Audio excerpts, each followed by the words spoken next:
This is Damian Abernathy. Welcome to Forgotten History of Pacific Asia War podcast. We focus on short but sweet untold wartime stories in Pacific Asia War. Today we will talk about Chinese Americans in the Women Airforce Service Pilots WASP program.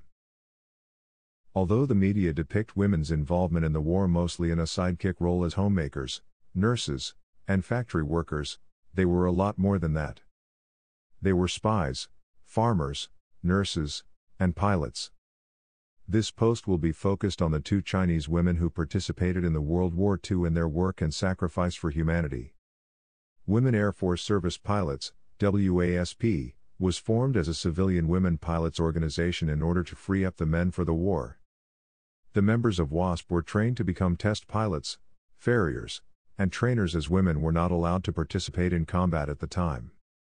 WASP delivered a total of 12,650 aircraft of 77 types.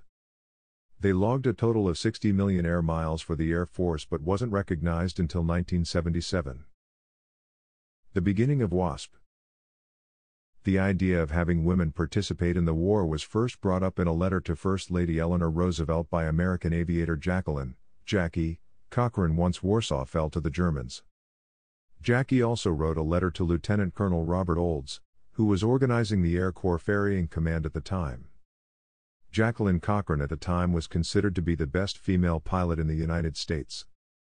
She had caught people's attention when she received a gold medal for her accomplishments as one of the 10 outstanding women of 1938 by American Women magazine.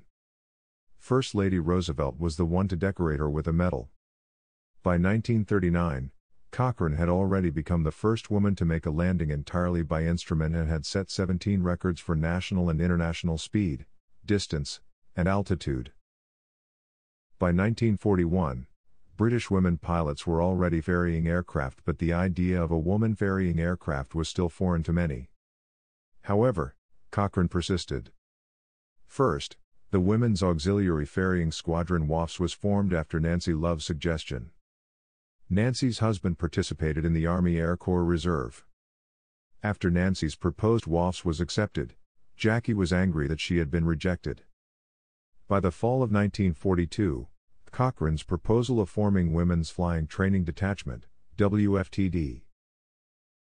By the summer of 1943, WAFS and WFTD were consolidated to form WASP. 1,830 were accepted for training while 1,074 completed the training. Most of the accepted applicants were Caucasian women, but there were also other women of color who participated, including Hazel Ying Lee and Maggie G. Hazel Ying Lee was the first Chinese-American woman to fly for the U.S. She was born and raised in Oregon. She was from an immigrant family raised at a time when anti-Chinese sentiment was prevalent. She persisted despite the discrimination she faced growing up. She worked as an elevator operator at Lee's department store in downtown Portland, which allowed her to save up for private flying lessons. By the time she was 19, she was flying in a program sponsored by the Portland Chinese Benevolent Society. Lee traveled to China during the Japanese occupation hoping to join the Chinese Air Force. However, she was rejected as they did not accept women pilots. She was assigned a desk job and only flew a commercial plane out of Nanjing before she returned to the United States in 1938. Upon returning to America in 1942, she applied to join WFTD and was accepted to train in Texas to fly a variety of military planes. She was then stationed at the Air Transport Command's 3rd Ferrying Squadron at Romulus Army Air Base in Michigan. Lee died on November 25, 1944 as a result of injuries sustained on a collision on a runway in Great Falls, Montana. Maggie G was another Chinese American who participated in WASP. Similar to Lee, she was the daughter of an immigrant family. Her parents owned a successful Chinese importing company and raised the family in Berkeley, California. Her father died of a heart attack on a San Francisco street in 1929 when the stock market crashed, leaving her mother and 5 other siblings around. G passed a drafting test and dropped out of college to work as a draftsman for the engineers at Mare Island Naval Shipyards in Vallejo, California. By 1943, G saved enough money to move to Minden, Nevada to learn how to fly. Then she applied for the WASP training program in Texas.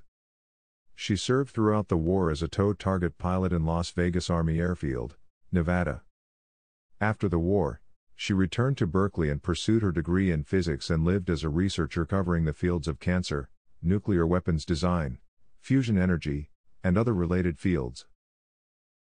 Although women worked alongside men, they did not receive their military status until the 1970s. Their service was mostly forgotten until President Obama signed a bill rewarding the WASP the Congressional Gold Model.